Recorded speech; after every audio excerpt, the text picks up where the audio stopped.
नमस्कार दोस्तों। आप लोग का अपना यूट्यूब चैनल यानी आप लोग का अपना परिवार रिजल्ट विद आकाश में स्वागत है। दोस्तों, जैसा आप लोग को पता है कि आप लोग को डेली एक वीडियो दिया जाता है जिसमें प्रीवियस ईयर के प्रश्न और संभावित प्रश्न को ही शामिल किया जाता है। तो दोस्तों, आज की इस श्रृंखला के अगले वीडियो की हम लोग शुरुआत करेंगे। और दोस्तों, आप लोग डेली वीडियो को लाइक कर देते हैं, वैसे ही आज भी इस वीडियो को लाइक कर दीजिएगा। और आप लोगों में से जो लोग अभी चैनल से जुड़ने से बाकी हैं, वो लोग चैनल को सब्सक्राइब करके जुड़ जाए। और दोस्तों, जब आप लोग का यह पूरा वीडियो पूरा हो जाएगा तब आप लोग इस वीडियो को शेयर कर दीजिएगा। तो आइए दोस्तों, आज की हम इस श्रृंखला की शुरुआत करते हैं। और आज दोस्तों, जो प्रश्न आप लोग के सामने लाया गया है वो अपने आप में एक धुंधुधार है। धुंधुधार कहने का मतलब कि ज़बरदस्त है।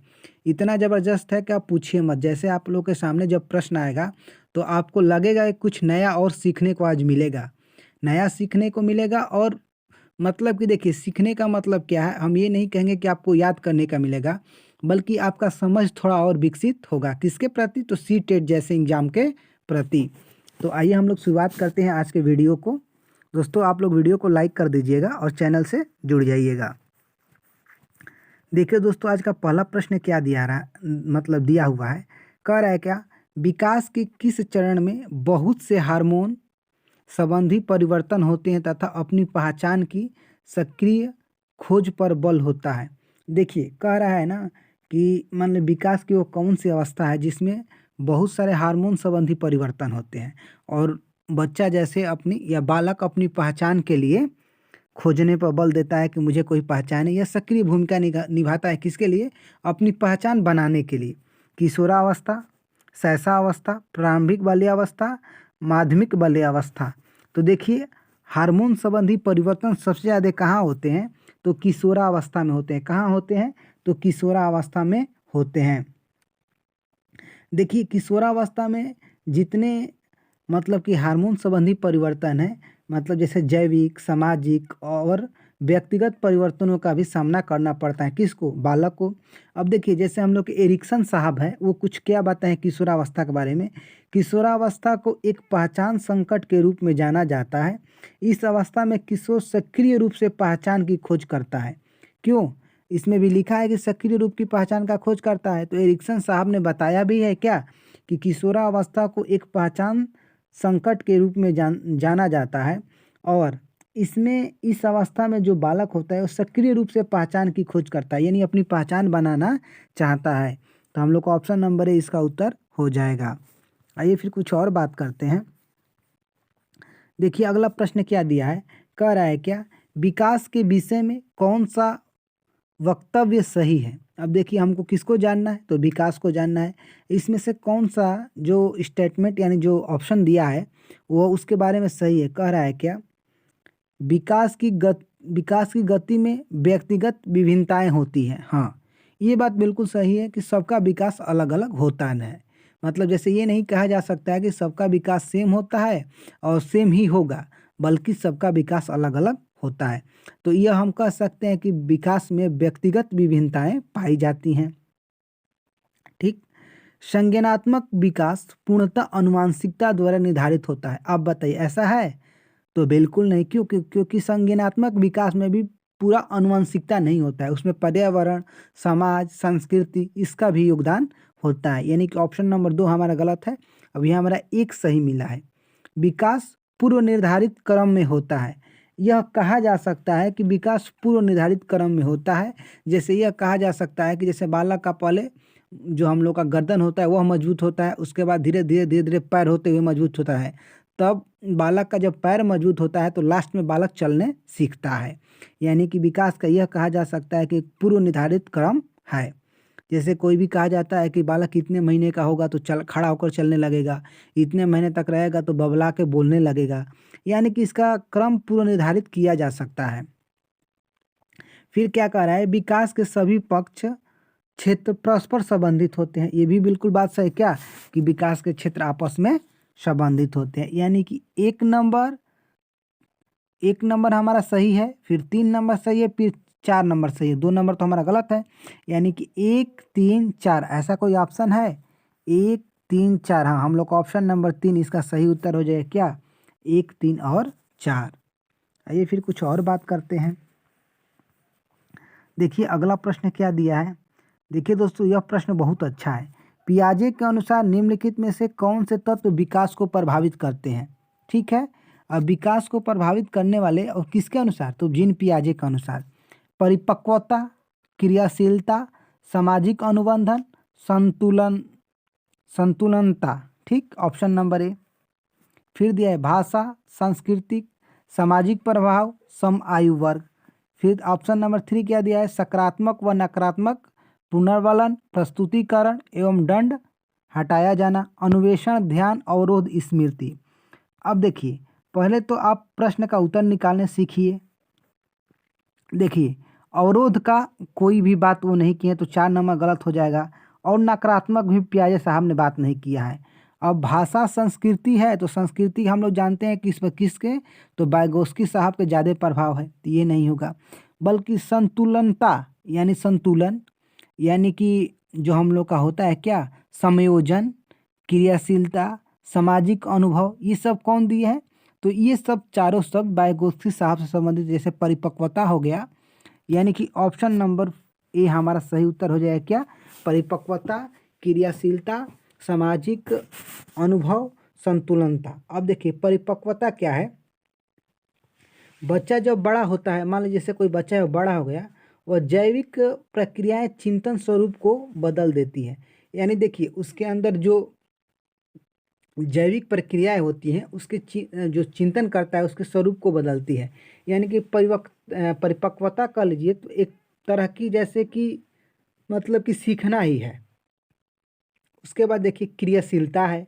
बच्चे पर्यावरण पर क्रिया करता है क्योंकि वो अन्वेषण, परीक्षण और निरीक्षण करते हैं। अब बताइए क्रियाशीलता क्या है? जैसे बच्चे जब पर्यावरण में रहता है बालक, तो वो बालक पर्यावरण के साथ क्या करता है? तो क्रिया करता है, अन्वेषण करता है, निरीक्षण करता है। ठीक है। फिर तीसरा है सामाजिक अनुभव। अब सामाजिक अनुभव क्या है? तो बच्चे संरचना के माध्यम से दूसरों से सीखते हैं।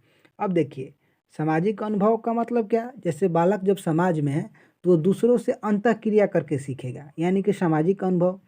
फिर संतुलनता दिया है, चिंतन में बुनियादी प्रवृत्तियों के बीच संतुलन की खोज करने की प्रवृत्ति। यानी क्या कि जैसे मान लीजिए आप जैसे बालक है, बात को समझिएगा। जैसे बालक है कोई चीज़ करना चाह रहा है, उसको दो चीज़ों में दुविधा हो गई, तो वहाँ वो संतुलन बैठाएगा, तो वो क्या हो जाएगी? वो हमारा संतुलता हो जाएगा। यानी कि ऑप्शन नंबर ए हमारा सही हो जाएगा क्या?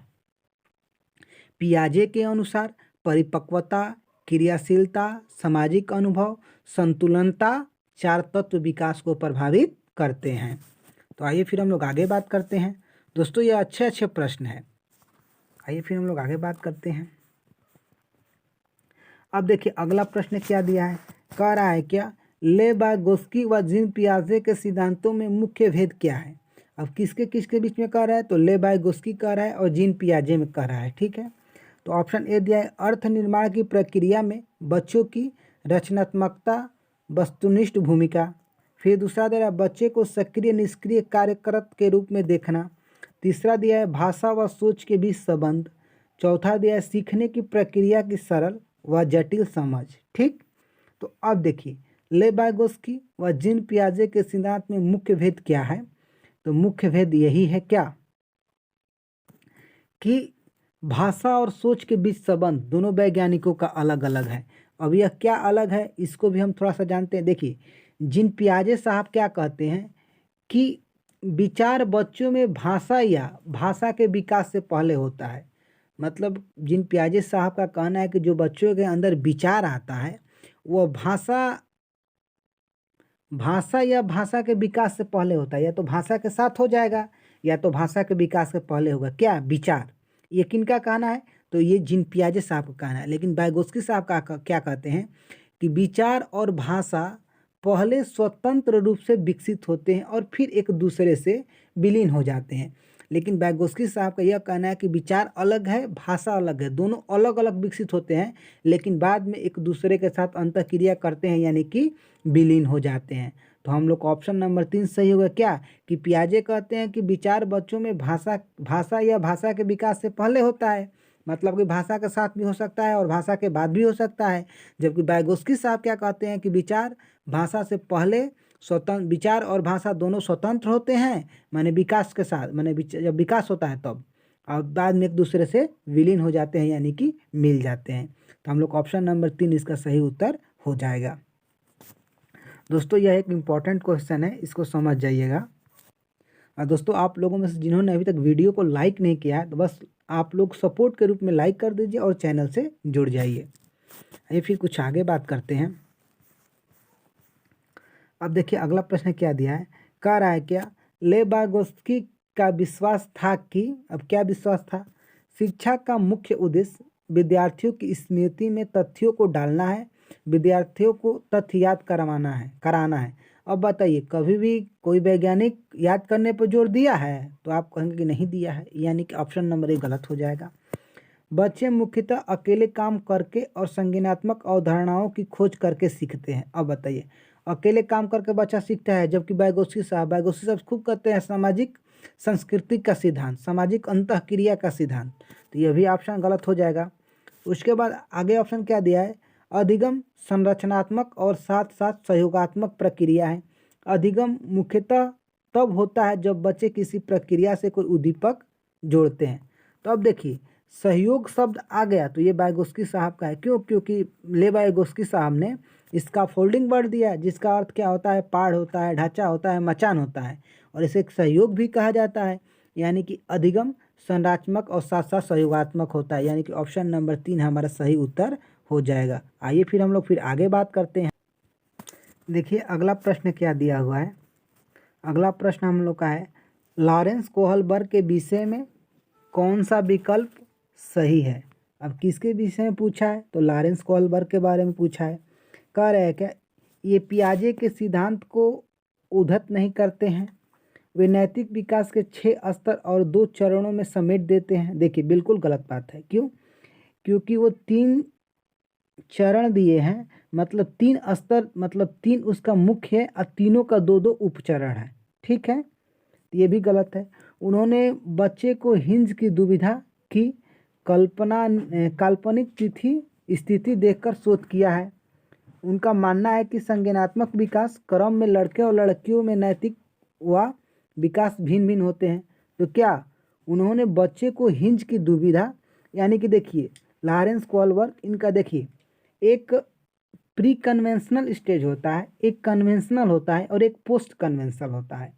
मतलब कि पूर्व परंपरागत अवस्था और उत्तर परंपरागत अवस्था। ठीक, और सबका 2-2 उपचरण होता है। तो उसने बताया हिंज की दुविधा। हिंज की दुविधा क्या है? देखिए हिंज को तो या चोरी करना है, मतलब कि चोरी करना है, एक गलत काम है। किसके लिए चोरी करना है? तो अपनी पत्नी को बचाने के लिए। क्यों? क्योंकि उसके पास दवा का पैसा नहीं है, यानी कि वह दुविधा में फंसा हुआ है। यानी कि हिंज की दुविधा काल्पनिक स्थिति को देखकर शोध किया है, यानी कि ऑप्शन नंबर 3 हमारा सही उत्तर हो जाएगा। आइए फिर कुछ आगे बात करते हैं। देखिए अगला प्रश्न क्या दिया हुआ है, कह रहा है क्या एक प्रगतिशील कक्षा में अध्यापक को क्या करना चाहिए। अब बताइए, देखिए जब भी अध्यापक शब्द आ जाए तो आप अपने को अध्यापक मानकर सवाल को शुरू करिए। देखिए उपदेशक होना चाहिए व सदा कक्षा को नियंत्रण में रखना चाहिए।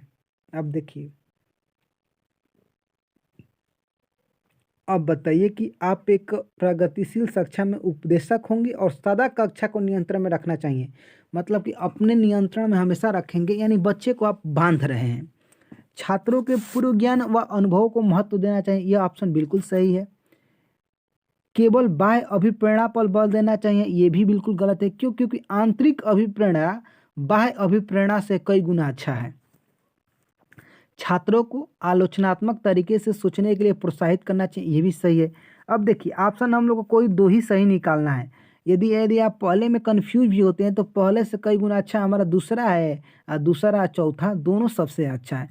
यानी कि छात्रों के पूर्व ज्ञान व अनुभव को महत्व देना चाहिए और छात्रों को आलोचनात्मक तरीके से सोचने के लिए प्रोत्साहित करना चाहिए। यानी कि ऑप्शन हमारा 2 और 4 कोई ऑप्शन है तो हम लोग ऑप्शन नंबर 2 पर लिखा हुआ है 2 या 4, यानी कि ऑप्शन नंबर 2 हमारा सही उत्तर हो जाएगा। आइए फिर आगे देखते हैं।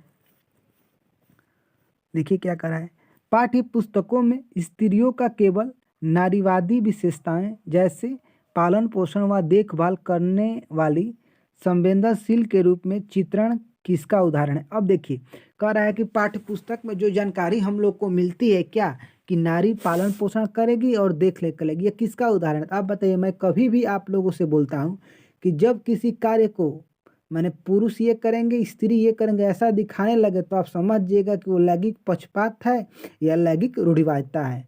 तो ऐसा कोई ऑप्शन है, लैंगिक रूढ़िवादिता नहीं लिखा है, यहाँ पर लैंगिक पक्षपात लिखा है। यानी कि ऑप्शन नंबर ए भी हमारा उत्तर नहीं होगा। स्त्रियों की जन्मजात क्षमताओं के चित्रण का, लैंगिक पक्षपात का, लैंगिक समानता का, लैंगिक समता का, यानी क्या हो जाएगा, लैंगिक पक्षपात का, यानी ऑप्शन नंबर 2 हमारा सही उत्तर हो जाएगा।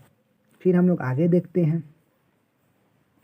देखिए अगला प्रश्न क्या दिया है, कह रहा है क्या, विद्यार्थियों में समालोचनात्मक या गहन चिंतन का आकलन किस प्रकार किया जा सकता है।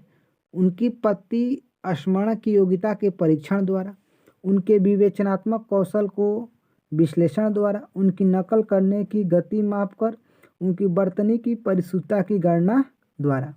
अब देखिए समालोचनात्मक या गहन चिंतन का आकलन करना है, तो आप बताइए किसी बच्चे के अंदर किस चीज़ का, समालोचनात्मक की बात करना चाह रहे हैं और थिंकिंग लेवल चेक करना चाह रहे हैं। तो अब क्या थिंकिंग लेवल कब, उसकी विवेचनात्मक कौशल के विश्लेषण द्वारा, यानी कि क्या वो किसी टॉपिक पर कैसे वह रिप्रेजेंट कर रहा है, यानी कि उसको कैसे वह समझ जाइए कि कैसे वह व्याख्या कर रहा है, यानी कितना उसमें शब्दों का अच्छा है और कितना उसमें जैसे कि थिंकिंग लेवल क्या है उस टॉपिक को बोलते वक्त। यानी कि ऑप्शन नंबर 2 हमारा सही हो जाएगा क्या, उसके विवेचनात्मक कौशल के विश्लेषण द्वारा। ठीक है दोस्तों, आइए फिर आगे बात करते हैं। देखिए अगला प्रश्न क्या है दोस्तों, हम लोग बहुत कम समय में कम से कम 20-25 क्वेश्चन करेंगे। लेबागोस्की के अनुसार निम्नलिखित में से कौन सा कारक अधिगम को प्रभावित नहीं करता है। अब देखिए किसके अनुसार, तो वाइगोस्की साहब के अनुसार। जैसे ही वाइगोस्की साहब आए तो आप 5-6 शब्द अपने दिमाग में रखिए।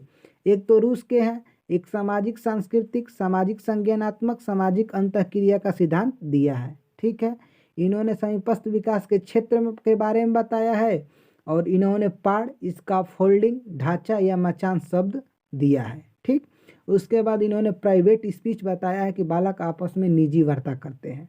इतना यदि जानते हैं तो वाइगोस्की साहब से क्वेश्चन गलत होने का चांसेस नहीं है। अब देखिए लेबागोस्की के अनुसार निम्नलिखित में से कौन सा कारक अधिगम को प्रभावित नहीं करता है। उद्दीपक अनुक्रिया संबंध, पाड़, भाषण, सामाजिक अंतःक्रिया। देखिए पाड़ उनका है, भाषा और सामाजिक अंतःक्रिया उनका है। अब बच्चा की गलत जोड़ना है तो उद्दीपक अनुक्रिया संबंध यह किनका है, तो यह थर्नडाइक साहब का है। और थर्नडाइक साहब जब भी आप लोग के सामने आ जाए तो थर्नडाइक साहब के बारे में आप याद रखिए क्या, उद्दीपक अनुक्रिया संबंध, इनके 3 मुख्य नियम हैं। उन 3 मुख्य को जरूर याद रखिए, तत्परता का नियम, अभ्यास का नियम और प्रभाव का नियम। एक बार बोलिए, तत्परता का नियम, अभ्यास का नियम और प्रभाव का नियम किनका है, तो थर्नडाइक साहब का है। यानी कि ऑप्शन नंबर ए हमारा उत्तर हो जाएगा। दोस्तों यदि आप शॉर्ट वीडियो देखते होंगे, नहीं तो एक बार मेरे चैनल का शॉर्ट वीडियो में जाइएगा, आप लोग को सारे मनोवैज्ञानिक के बारे में एक मतलब 15 से 20 सेकंड में सारी जानकारी दे दी जाती है शॉर्ट वीडियो के माध्यम से। तो आइए फिर हम लोग आगे बात करते हैं और अगले प्रश्न को देखते हैं। देखिए क्या कह रहा है, कह रहा है कि हाशिए पर रहने वाले समुदाय से पहली बार विद्यालय में प्रवेश लेने वाले विद्यार्थियों को अध्यापक कैसे मदद कर सकता है। यानी कि उन बच्चों की बात कर रहा है जो कभी विद्यालय नहीं आए हो, मतलब कि मैंने एजुकेशन के मामले पर एकदम अंतिम सिरे पर हाशिए पर खड़े हैं, मैंने शिक्षा से उन लोग का लेन देन नहीं है। उनको विद्यालय के बाद निजी ट्यूशन देने को कहकर, लेने को कहकर, देने की बात नहीं, लेने को तो बिल्कुल गलत बात है। उपयुक्त पाठ देकर कक्षा में उनकी भागीदारी को बढ़ाकर उनको बहुत से जटिल कार्यपत्र आप दे नहीं सकते हैं। उनमें असफलता का भय पैदा नहीं कर सकते हैं आप, बल्कि क्या कर सकते हैं, उपयुक्त पाठ का मतलब क्या हुआ, सहयोग, तो आप उपयुक्त सहयोग दे दीजिए। ठीक, उसके बाद क्या करिए, कक्षा में उनकी भागीदारी निभाइए, यानी कि भागीदारी को बढ़ाइए, यानी कि उनको लगे कि मैं क्लासरूम में जाता हूँ तो मेरी वहाँ पर रिस्पेक्ट होती है या मेरे को अवसर अवसर दिया जाता है किस चीज़ के लिए, तो सीखने के लिए, यानी कि ऑप्शन नंबर 2 हमारा सही उत्तर हो जाएगा। आइए फिर कुछ और सीखते हैं। कह रहा है क्या, समावेशी कक्षा का उद्देश्य क्या है। अब देखिए समावेशी कक्षा का क्या उद्देश्य है, विशिष्ट आवश्यकता वाले विद्यार्थियों का पृथकीकरण। अब देखिए आप विद्यार्थियों को अलग करेंगे तो आप कहेंगे बिल्कुल नहीं सर, विशिष्ट आवश्यकता वाले विद्यार्थियों के लिए एक विशिष्ट शिक्षा, आप अलग शिक्षा की व्यवस्था नहीं करेंगे। विशिष्ट आवश्यकता वाले विद्यार्थियों को बिना विशिष्ट आवश्यकता वाले विद्यार्थियों के स्तर पर लाना, ये भी बात गलत है। क्यों, एक सुनिश्चित करने के लिए शिक्षार्थियों को एक नियमित स्कूल प्रणाली में शिक्षा प्राप्त करने का अधिकार, यानी कि एक सुनिश्चित करने के लिए कि सभी विद्यार्थियों को एक नियमित शिक्षा। अब देखिए समावेशी का मतलब ही होता है क्या, सभी को एक साथ शिक्षा देना, यानी कि यह सुनिश्चित करने के लिए कि सभी शिक्षार्थियों को एक नियमित स्कूल प्रणाली में शिक्षा प्राप्त करने का अधिकार है, यानी कि ऑप्शन नंबर 4 हमारा सही उत्तर हो जाएगा। आइए फिर आगे देखते हैं, निम्नलिखित में से कौन से अभिलक्षण एक प्रतिभाशाली विद्यार्थी की पहचान नहीं है। अब देखिए इसमें से एक प्रतिभाशाली का पहचान नहीं है, उसको ढूंढना है। ठीक, निरंतर प्रवीणता, अभिमुखीकरण व्यवहार, ठीक है। समकक्षों की तुलना में उच्चतर सामाजिक कौशल व परिपक्वता।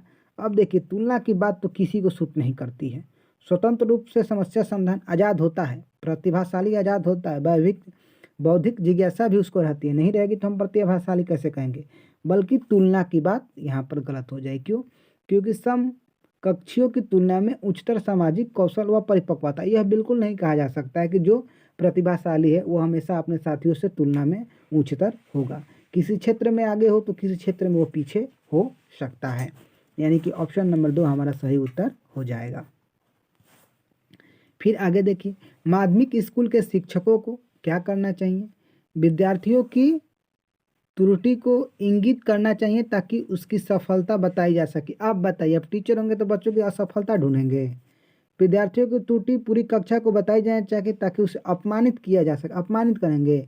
विद्यार्थियों को अवसर उपलब्ध कराने चाहिए जो अपनी त्रुटियों पहचान कर उन पर काम कर सके, यह ऑप्शन ठीक है। विद्यार्थियों को शर्मिंदा करना चाहिए ताकि भविष्य में कोई त्रुटि न करे, ये भी गलत है। क्यों, देखिए उनके त्रुटियों को आप क्या कराइए, विद्यार्थियों को अवसर उपलब्ध करवाने चाहिए जो अपनी त्रुटियों को पहचान कर उन पर काम कर सके, यानी कि त्रुटियों के माध्यम से वो सीख सके। तो हम लोग ऑप्शन नंबर 3 इसका सही उत्तर हो जाएगा। आइए फिर आगे देखते हैं। अब देखिए क्या कर रहा है, रियलिया वास्तविक सामग्री से क्या तात्पर्य, रियलिया वही रियल सामग्री से क्या तात्पर्य है। पहला ऑप्शन क्या दिया है, श्रवण गतिविधियों के लिए शिक्षार्थियों को मानस मंथन करने के मौके देने हेतु खिलौने, चित्रकारी जैसी वस्तुओं का प्रयोग। बात सही है, क्योंकि रियल कह रहा है तो वास्तविक में रखा भी गया है क्या, खिलौना, चित्रकारी, तो इसको रखते हैं मानस मंथन कर भी रहा है। ठीक है, आगे देखते हैं। भाषा शिक्षण अधिगम तथा भाषा के विशिष्ट कार्य समझाने हेतु रियलिटी शो का प्रयोग करना। भाषा शिक्षण के लिए शो नहीं, भाषा के लिए बोलना। कोई भी सामग्री जैसे कि पठन सामग्री, वृत्तांत या कार्य, पठन सामग्री भी नहीं। शैक्षिक संस्थाओं और विद्यालय द्वारा अनुसार सभी प्रकार के शिक्षण सामग्री, ये भी गलत बात है, क्योंकि हमारा सबसे अच्छा और सबसे बेहतर ऑप्शन ये है क्या, श्रवण गतिविधियों के लिए शिक्षार्थियों को मानस मंथन कराने के मौके देना, ठीक, हेतु जैसे खिलौने, चित्रकारी आदि जैसी वस्तुओं का प्रयोग करना, यानी रियलिटी से उन लोगों का जुड़ाव करना, यानी वास्तविक सामग्री से उन्हें कनेक्ट करना। ठीक है, तो ऑप्शन नंबर ये हमारा सही उत्तर हो जाएगा। फिर आगे देखते हैं, देखिए क्या कह रहा है, वे शब्द क्या कहलाते हैं जिन्हें हम विभिन्न संदर्भों में प्रयोग करने के लिए सीखा है। सक्रिय शब्द संपदा, विन्यास हमेशा प्रयोग में आने वाले शब्द, निष्क्रिय शब्द, क्रिया शब्द। देखिए निष्क्रिय भी नहीं होगा, विन्यास भी नहीं होगा, नहीं क्रिया होगा, बल्कि वो क्या है, सक्रिय शब्द संपदा है, मतलब कि वो हमेशा क्या है, सक्रिय लिखा हुआ है, मतलब कि एक्टिव है, जिससे हम किसके लिए सीखे हैं कि कहीं भी उसका पड़ाक से हम यूज कर सकें, यानी कि ऑप्शन नंबर ये हमारा सही उत्तर हो जाएगा। आइए फिर हम लोग आगे देखेंगे। दोस्तों आप लोगों में से जिन्होंने अभी तक इस चैनल को अपना सपोर्ट नहीं दिया है तो आप लोग अपना सपोर्ट दे दीजिए। और दोस्तों आप लोगों के लिए रिजल्ट विद आकाश हमेशा कुछ ना कुछ नया ही लाएगा। और दोस्तों एक छोटी सी मोटिवेशन सुन लीजिए, अगर ज़िंदगी में कोई भी काम करिए आप, लेकिन लास्ट में जिसका रिजल्ट 0 हो उसे आप कभी भी मत करिए। जैसे बैठकर मैच को देखना, एक एक बॉल को बैठकर गिनना नहीं चाहिए, क्योंकि 3 घंटा आपका चला जाएगा और लास्ट में रिजल्ट क्या आएगा ना। आप दो, जैसे कि अगर 2 रन कम रहता है तो आप उसे मारने भी नहीं जाएंगे, और 2 रन एक्स्ट्रा हो जाता है तो आप जीते हुए ट्रॉफी में से मिलने वाला भी नहीं है। तो जब तक सेट ना हो जाए, देखिए देखना अच्छी बात है, लेकिन डायरेक्ट रिजल्ट देखिए। कोई भी मैच है तो ये देख लीजिए कि भाई कौन जीता कौन हारा, क्योंकि हमको मान लीजिए कि जैसे जीएसटी के तैयार करना है तो उतना मेरे लिए ज़रूरी है, बल्कि बैठकर बॉल गिनना हमारे लिए ज़रूरी नहीं है। तो आइए दोस्तों हम लोग अगले क्वेश्चन की बात करते हैं। देखिए अगला प्रश्न क्या दिया है, भाषा अर्जन के संदर्भ में सहजादता से क्या तात्पर्य है। अब देखिए, मनुष्य की भाषा बोलने की स्वाभाविक योग्यता, शिक्षार्थियों की अनेक भाषाएं सीखने की योग्यता, विद्यालय में शिक्षार्थियों के शब्द दूसरे शब्द को अंतरण योग्यता, मनुष्य की भाषा के माध्यम से चिंतन करने की योग्यता। तो देखिए भाषा अर्जन क्या है, मनुष्य की भाषा बोलने की स्वाभाविक योग्यता। कभी भी भाषा की बात करें तो आप सोचिएगा कि उसकी बोलने की क्षमता, जितना बात कर सके उससे बोलने का अवसर दिया जाए, यही सब होता है। और भाषा अर्जन जब भी शब्द आए तो एक वैज्ञानिक का नाम रखे, जिनका नाम क्या है, चॉम्स्की साहब, जिन्होंने क्या दिया है कि जब बालक भाषा सीखता है उसे भाषा अर्जन तंत्र कहते हैं, और भाषा सीखते समय जो व्याकरण बनाता है उसे सार्वभौमिक व्याकरण कहते हैं। तो हम लोग ऑप्शन नंबर ए सही हो जाएगा। दोस्तों आज का हम लोग क्लास कंप्लीट हुआ। और दोस्तों पेडागॉजी चलता है केवीएस के लिए, नए पैटर्न पर एमसीक्यू के वीडियो आते हैं। अगर आप लोग का कोई सहपाठी है तो आप लोग उसे यह वीडियो फॉरवर्ड कर सकते हैं। ऐसे ही दोस्तों हम लोग का आज का सेशन पूरा हुआ। लास्ट में दोस्तों महादेव जी आ गए, तो आप लोग जाते जाते कमेंट बॉक्स में हर हर महादेव लिख दीजिए, और ये भी बता दीजिएगा कि प्रश्न कैसे लगे। शायद कुछ प्रश्न आज कम होंगे, लेकिन जो भी प्रश्न थे तो अपने आप में एक बेहतर थे। और दोस्तों जाते जाते हर हर महादेव लिख दीजिए। और दोस्तों हम लोग मिलेंगे अगले वीडियो के साथ। और दोस्तों आप लोग अपना सहयोग भी दे दें, लाइक कर दीजिए, चैनल से जुड़ जाइए जो लोग बाकी हैं उनके लिए, और जो लोग जुड़ गए हैं दोस्तों आप लोग शेयर कर दीजिए। दोस्तों मिलेंगे हम लोग अगले वीडियो के साथ, तब तक दोस्तों आप लोग मुस्कुराते रहिए और अपना ध्यान रखिए।